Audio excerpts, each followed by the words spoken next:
Hello everyone. So today I'm going to talk to you about daily routines that you're going to do during this spring cleanse and maybe ongoing as well because they are good habits to keep. Daily routines are really important because they give us structure. They give us a routine. Our body likes to operate in a routine. It expects to be fed at the same time. It wants to sleep at the same time every day, right? So when we create these healthy habits, Ayurveda as the science of life is really about what we do on a day-to-day basis and less about the herbs and medicine, which are also important aspects, but it's the day-to-day behavior that sets the rhythm of our health. So I like to think about daily routine as the three pillars of health, which are sleep, nourishment, and exercise or movement. So let's talk about each of them. Sleep, I think setting sleep in place first is really important because that really sets the tone of your day. If you wake up unrested or you wake up really late, then your whole day follows a little bit of that pattern. So in Ayurveda, we like to think about sleep being really important before midnight. So ideally, in general, you want to be sleeping, you want to be up when the sun is up, and you want to be sleeping when the sun is not around. So sleeping by 10:30, 10 or 10:30 is ideal so that you're well asleep by midnight and you are ready to wake up by 6 or 7 and then have gotten those 8 hours of sleep. So the first thing I will say is try and get 8 hours of sleep, and if possible, start those 8 hours way before midnight. But we still want to think about where you are throughout this entire video. Everything I tell you is the general suggestion, but please see where you are and see what's possible for you. Don't feel overwhelmed, and leave comments below and we can help brainstorm to move slightly towards where we want to be. Okay, so for example, if your current bedtime is way past midnight, just see if you can bring it forward by half an hour, by 30 minutes. Try that a few days. Your body will really set into a rhythm really fast, and then you can move it forward a little bit more. Okay, so in Ayurveda, we see each of the doshas coming into dominance at different times of the day, and I've included a graphic of that in the handout, the Ayurvedic clock. So, which is why we want to be awake before kapha time. Kapha is the heavy lethargic energy. So you might notice that even if you've gotten 8 or 9 hours of sleep and you're trying to wake up at 8:39, there's this lethargy, you don't want to get out of bed. But if you're up before 6 o'clock, you might be like, oh, I'm feeling wide awake now. That is, being awake before 6 o'clock or between 6 and 7 puts you in a really good, clear, sattvic time of day. It is when you're really creative, you're clear-headed, you can do your meditative practice, you can start some exercise or some yoga or some pranayama. It's a really beautiful way to start the day.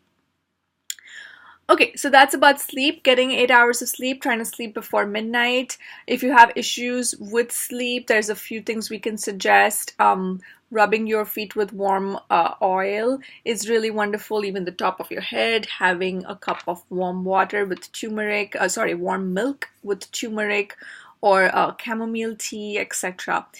Feel free to leave a comment below, and if you have issues falling asleep and there's a few more things we can do, I would also suggest creating an hour before your bedtime as your nighttime ritual where you are, creating that space away from computers and screens and TVs and just winding down, right?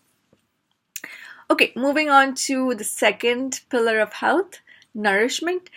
And nourishment includes everything we take into our body, all the inputs. So it is food, it is also water, it's also your breath, and it's also perceptions, that everything we take in through our 5 senses, through the sight and hearing and skin and your mouth, of course, as well. So food, we've already talked in another video. If you haven't seen it yet, you will see it soon, about diet and what we're eating. The things I'll say about nourishment is the when to eat, right? So as we talked about how we want to be awake during the daytime, we also want to be doing most of our eating when the sun is up and when the sun is out. So having your breakfast sometime between 7 and 8, your light breakfast, something that is satisfying is important. And then our main meal is noon, is lunch. And we want to have it around noon when the sun is at its peak, and therefore our digestive fire is also at its peak. We want to take advantage of nature's bringing of energy, of this fiery energy into dominance.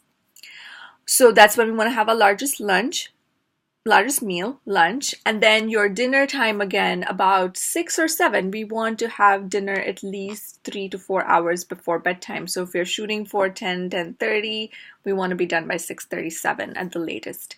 And again, a nice, satisfying, light, not too heavy, but satisfying dinner, and then getting ready for bed. So that's about food. We've talked about the what to eat in the separate video. I'll mention a little bit about water again. You want to take at least 6 to 8 cups of water, maybe more. You're going to be making your herbal tea in the morning and then drinking that twice a day, and also having some of your yogi tea, sipping that through the day. So the thing about water is you want to drink water, sip water with your meals or your tea with your meals, but don't gulp too much water immediately before or after your meal to make sure that your digestion remains undiluted by water. Okay, so that's food, water. Let's talk about air or breath. Dr. Anup is going to make an amazing video teaching you some breath techniques or pranayama, and so you'll learn a little bit more about that. I'll just say that breathing is really important. The more deeper breath we take, the better our metabolism is, the better we can also lose weight or detoxify the system. So especially during these days, if you can pay a little attention to doing 5 to 10 minutes of pranayama, that's an important aspect of the daily routine. And the last part is the perceptions through our senses. In Ayurveda, we consider our 5 senses as really important aspect of health. In fact, we say that one of the main 3 causes of health is misuse, overuse, or abuse of our sense organs. So especially during this spring cleanse, I will suggest that you think about what are you exposing yourself to? What kind of stimulus are you watching or listening to or reading? How much are you straining your eyes? Of course, eyes are the organs we use a lot. So think about what you're exposing yourself to and see, maybe you can also do a detox from Facebook for a while, for a few days, or limit it to a couple hours a day, and just see how that feels on your energy system. Okay, so that's about a perception. So those are the 4 daily inputs. And we want to, again, to recap, eat when the sun is up, eat our largest meal at noon, eat your breakfast around 7 or 8, and eat your dinner at least 3 to 4 hours before bedtime. Okay. The last pillar of health I'm going to talk about is exercise or movement. Really important. I don't need to say why it's important. We want to try and get at least 30 minutes of exercise every day. So it's up to you to choose what works best for you. The guidelines I will say is, see if you can do 30 minutes every day. If not, of course, what suits you best. Walking is fantastic. A brisk walk just to get your breathing in a good rhythm and your heart, beating a little fast. We don't want to overexert ourselves, is the guidance. You want to improve your circulation, you want to get some good breathing, but you don't want to break into a sweat and be entirely out of breath. That's overexertion. In fact, I will say during this time of the spring cleanse, please try to not overexert yourself to that point. That has a more of a wearing and slowing down of the detox process in this case. So, break into a little bit of a sweat, get your heart moving a little fast and pumping, but we don't want to be completely worn out, okay?